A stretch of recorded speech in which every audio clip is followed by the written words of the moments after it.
সরস্বতী পুজোর সকালে ফের একবার শীতের চমক পেল রাজ্যবাসী।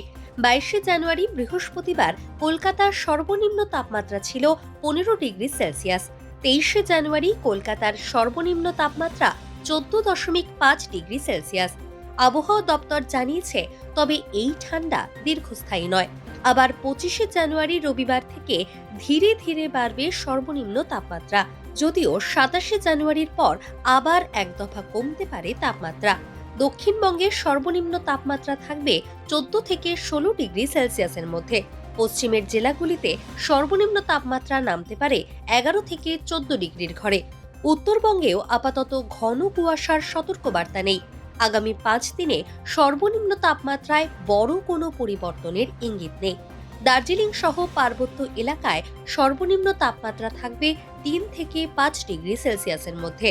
উত্তরবঙ্গের অন্যান্য জেলাগুলিতে তাপমাত্রা ঘোরাফেরা করবে 10 থেকে 15 ডিগ্রির মধ্যে।